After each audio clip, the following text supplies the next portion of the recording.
täna siis sõitsime 12 tundi vist. 14 tundi. Eesmärk oli jõuda Grand Canyonisse. Ja me jõudsime siia alles tund aega tagasi, sest me olime hoopis vales kohas.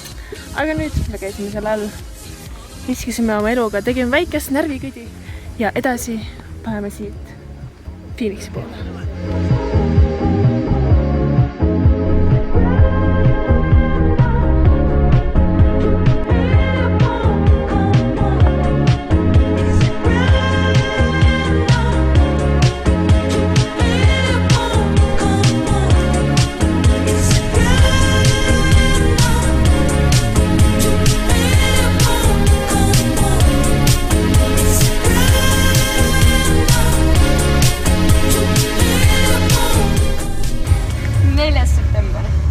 Täpselt 20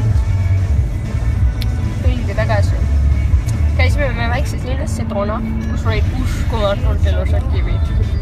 Paljud. Tegime väikse kohvipausi, nagu ikka valgele inimesele kohal.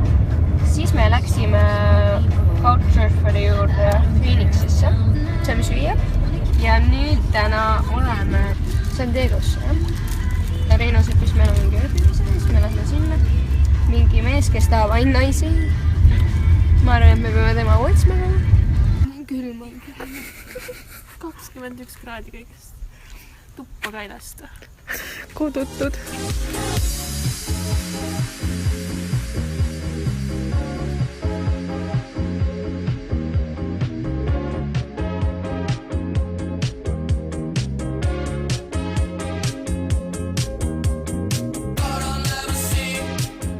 Esmaspäev ja magasime jälle sisse.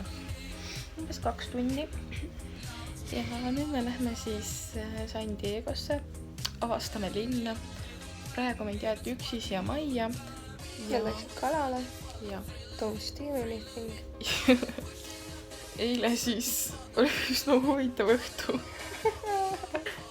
Leidi sai gitarri mängida, Janne sai gitarri mängida, Reino sai gitarri mängida. Kaire sai gitarri mängida. Kaire oli väga hea. Kaire oli talentlik. Kaire oli kõigilusem määratus üldse. Kõik ei saa ka rääkida videokaarikule. Kõik ei saa. Tšau!